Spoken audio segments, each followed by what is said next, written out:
Good morning. आज आपल्या लेक्चरचा विषय आहे शिवसंहिता. शिवसंहिता हा जो ग्रंथ आहे तर हा ग्रंथ हठयोगावरील प्रमुख ग्रंथ आहे आणि हठयोग आणि राजयोग अशा प्रमुख दोन परंपरा आहेत योगाच्या. हे बेसिक सांगते मी की योग परंपरा ह्या दोन आहेत, एक हठयोग परंपरा आणि एक राजयोग परंपरा किंवा वैष्णव परंपरा. तर शिवसंहिता हा हठयोगावरील प्रमुख ग्रंथ आहे.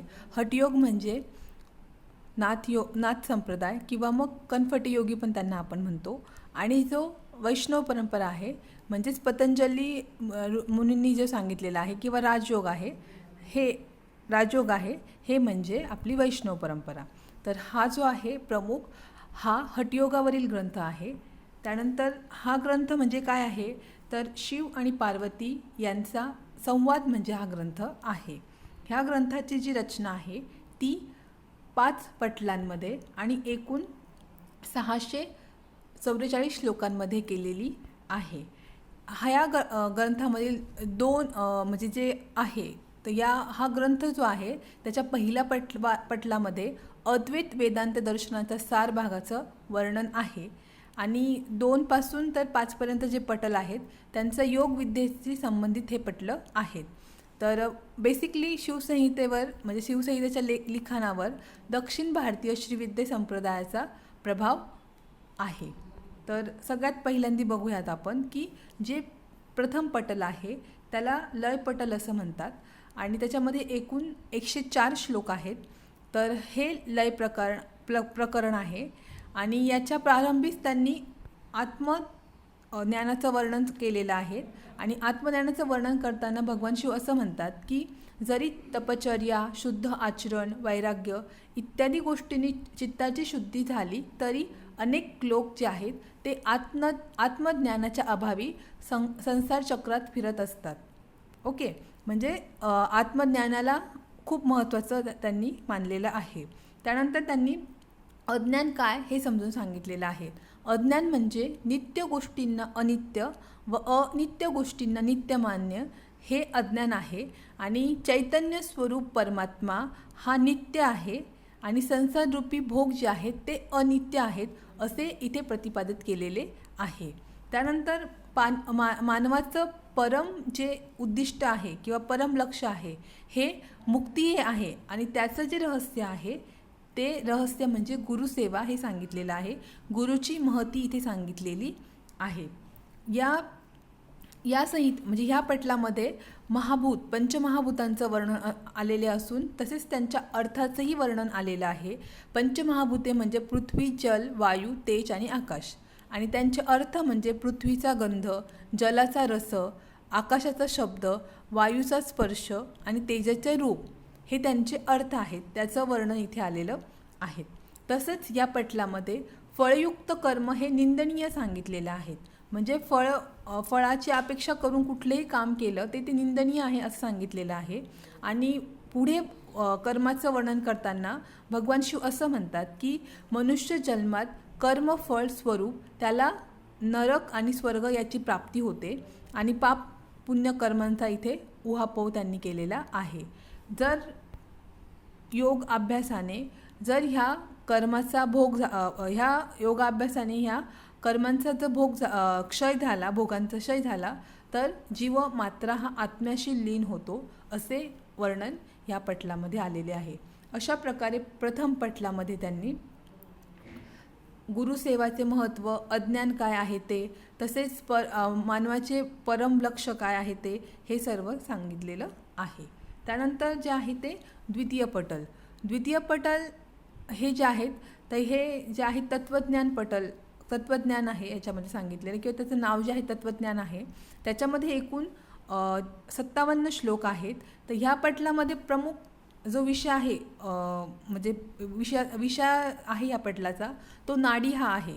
तर शिवसंहितेमध्ये एकूण 3,50,000 नाड्या सांगितलेल्या आहेत. त्याच्यापैकी त्यांनी 14 नाड्या ज्या आहेत त्या प्रमुख सांगितलेल्या आहेत. त्यामध्ये सुषुम्ना, इडा, पिंगला, गांधारी, हस्तिजिह्वा, कुहू, सरस्वती, पूषा, शंकिनी, पयस्विनी, वारुणी, अलंबुषा, विश्वोदरी आणि यशस्विनी ह्या 14 सांगितलेल्या आहेत आणि ह्या 14पैकीही अतिमहत्त्वाच्या 3 सांगितलेल्या आहेत, त्या म्हणजे इडा, पिंगला आणि सुषुम्ना. ह्या पटलामध्ये ह्या सर्व नाड्यांचं वर्णन, त्यांचं महत्त्व, कार्य सांगितलेलं आहे आणि जी कुंडलिनी शक्ती आहे ती कुंडलिनी शक्ती जी सुषुम्ना नाडीवर वास करते म्हणजे राहते असं सांगितलेलं आहे. त्यानंतर ब्रह्म आणि जीव हे एकच आहे, म्हणजेच ब्रह्मापासूनच जीवाची उत्पत्ती झालेली आहे असं सांगितलेलं आहे. आणि सूर्यमंडल ही कल्पना इथे मांडलेली आहे ह्या पटलामध्ये. त्याच्यामध्ये ही कल्पना मांडताना त्यांनी असं सांगितलेलं आहे की सूर्यमंडल हा 12 कलांच्या साह्याने अन्नपचनादी कार्य करतो आणि अन्नपचनादी कार्य करून शरीराचं पुष्टीचं काम करतो. त्याच्यानंतर त्यांनी सांगितलेले आहे की जर मानवाने कामक्रोधादी विकारांना सोडून आत्मज्ञानाची प्राप्ती करण्याचा प्रयत्न केला तर जीवमुक्ती येईल आणि हे जीवमुक्ती स्थितीचे हेच रहस्य आहे. आत्मज्ञान करून घेणे हेच रहस्य आहे जीवमुक्त स्थितीचे. अशा प्रकारे द्वितीय पटलांमध्ये प्रमुखतः नाड्यांवर बोललेले आहेत भगवान शिव आणि त्याच्यामध्ये सूर्यमंडल आणि ब्रह्मापासूनच जीवात्म्याची उत्पत्ती झालेली आहे असं सांगितलेलं आहे. त्यानंतर जे आहे ते तृतीय पटल, आत्मज्ञान करून कसं घ्यायचं त्यासाठी नंतर तृतीय पटल सांगितलेलं आहे. ह्या पटलामध्ये एकूण 117 श्लोक आहे आणि योगानुष्ठानात पद्धती योगाभ्यास या पटलाचं नाव आहे. ह्या पटलाच्या प्रारंभीच त्याने मनुष्य शरीरातील हृदयातील स्थित कमल पुष्पाची ओळख करून दिलेली आहे आणि हे ओळख करून देताना ते असं म्हणतात की हे जे आहे कमल पुष्प हे 12 पाकळ्यांचे बनलेले असून ते प्राणाचे प्रमुख स्थान आहे आणि नंतर प्राण्यांच्या 10 प्रकारांचे वर्णन ते करतात. त्याच्यामध्ये प्राणाचे मुख्य 5 आणि उप 5 प्रकार सांगतात. अशा प्रकारे ते 10 प्रकार सांगतात. तर त्यापैकी प्रमुख जे आहेत ते प्राण, अपान, समान, उदान आणि व्यान.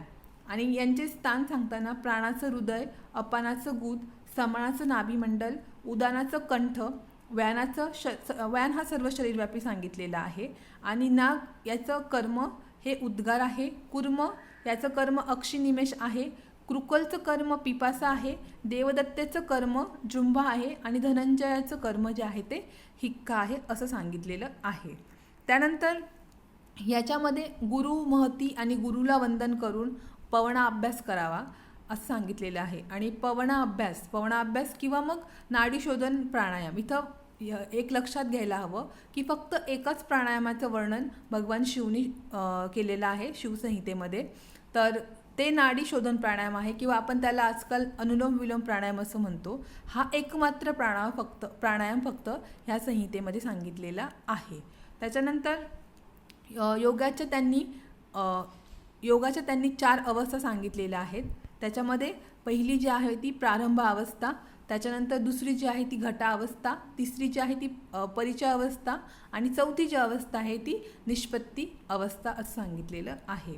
त्यानंतर पुढे योगकारक विघ्नांचं वर्णन केलेलं आहे.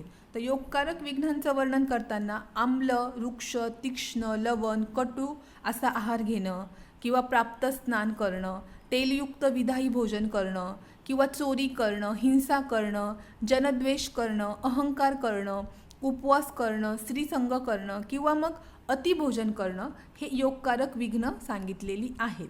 आणि ह्याचं वर्णन केल्यानंतर त्यांनी योग विघ्न कशी दूर करायचे याचे उपाय सांगताना सांगितलेलं आहे की घृताचं, शिराचं, मिष्ट अन्नाचं सेवन करायचं आहे. त्यानंतर कर्पूर,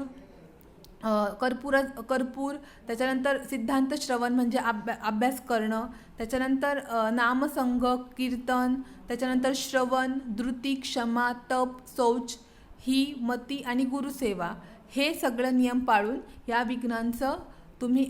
विघ्नांवर तुम्ही विजय प्राप्त करू शकता असं सांगितलेलं आहे. त्यानंतर 84 लाख प्रकारचे आसनं आहेत एकूण असं सांगितलेलं आहे, पण मात्र 4च फक्त आसनांचं यांनी इथे वर्णन केलेलं आहे. त्याच्यामध्ये सिद्धासन, पद्मासन, स्वस्तिकासन आणि उग्रासन हे आसनं आहेत. ह्या फक्त 4च आसनांचं वर्णन भगवान शिव यांनी केलेलं आहे. तर उग्रासन म्हणजे आपलं आजचं पश्चिमोत्तानासन जे आहे त्याची विधी आणि उग्रासनांची विधी ही सारखीच आहे. या 4ांचं डिटेल वर्णन मात्र त्यांची विधी आणि लाभाचं वर्णन हे शिवसंहितेमधल्या 3ऱ्या पटलात केलं आहे. त्यानंतर जे आहे चतुर्थ पटल.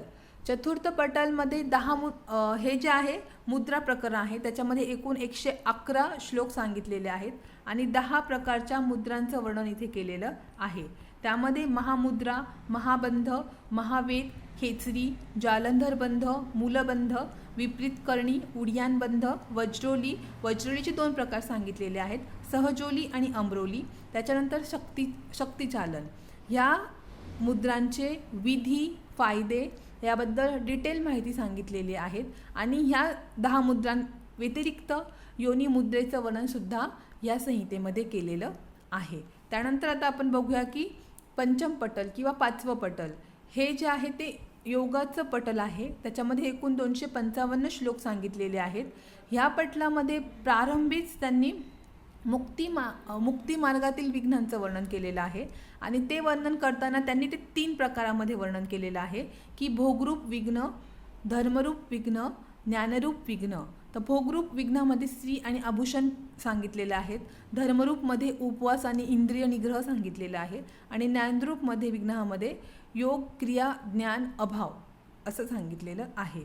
त्यानंतर त्यांनी ह्या पटलामध्ये योगाचे 4 प्रकार जे आहेत म्हणजे आपले मंत्रयोग, हठयोग, लययोग आणि राजयोग याचं वर्णन केलेलं आहे.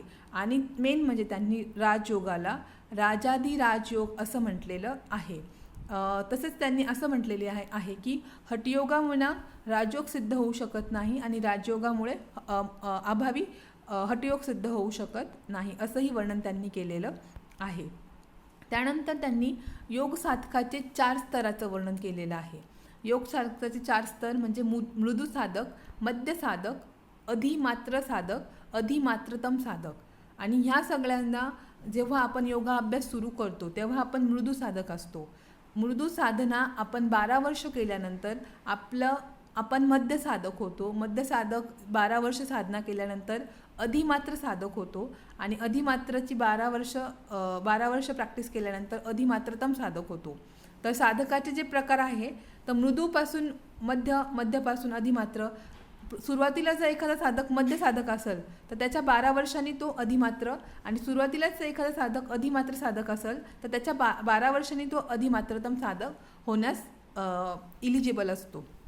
त्यानंतर त्याच्यामध्ये प्रतीक उपासनेचं वर्णन आलेलं आहे. त्याच्यानंतर नादोत्पत्तीचं वर्णन आलेलं आहे ह्या पटलामध्ये. तसेच ध्यानासाठी कूर्मनाडी जी कंठामध्ये असते, शिरकपाल म्हणजे आज्ञाचक्र, नासाग्र, शिरपृष्ठभाग या 4 ठिकाणी ध्यान साधना करायला हवी किंवा करू शकतो असं वर्णन आलेलं आहे. तसेच या पटलामध्ये 7 प्रकारच्या चक्रांचं वर्णन येतं.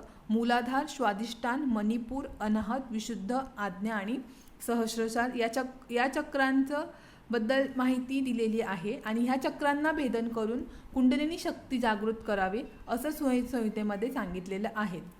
त्यानंतर जे आहे ते अशा प्रकारे 7 चक्रांचं भेदन करून कुंडलिनी शक्ती जागृत करावी असं वर्णन आलेलं आहे. त्यानंतर ह्या संहितेची अशा प्रकारे रचना केलेली आहे.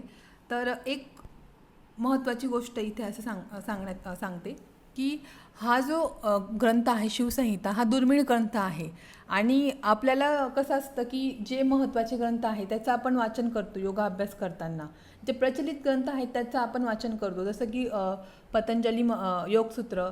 पण हे जे कानाकोपऱ्यात राहिलेले ग्रंथ आहेत याच्यामध्ये योगशास्त्राचं ज्ञान जे आहे ते विखुरलेलं आहे. त्याच्यामुळे प्रत्येक ग्रंथामध्ये काहीतरी वेगळं असं सांगितलेलं आहे आणि त्याची वाचन करण्याची ही काळाची गरज झालेली आहे. त्याच्यामुळं इतरही म्हणजे जे प्रचलित ग्रंथ आहेत त्याचंही वाचन करून सर्वच ग्रंथ प्रचलित ग्रंथाचंही वाचन करावं आणि जे प्रचलित नाही त्या ग्रंथाचंही वाचन करावं. अशा प्रकारे शिवसंहितेमध्ये फक्त एक प्राणायाम, 4 आसन, सिद्धासन, पद्मासन, स्वस्तिकासन, त्यांचे विधी आणि लाभ, त्याच्यानंतर गुरुची महती, 10 प्रकारचे वायू, 10 प्रकारच्या मुद्रांसोबत योनिमुद्रांचे वर्णन, योग्याच्या 4 अवस्था, 14 प्रकारच्या नाड्या, सातखाचे 4 प्रकार, सूर्यमंडल, योगसिद्ध भाव, प्रतीक उपासना, सप्तचक्र विवरण, अशा प्रकारचं डिटेल वर्णन आलेलं आहे. जर काही प्रश्न वगैरे असतील तर विचारू शकता तुम्ही. धन्यवाद.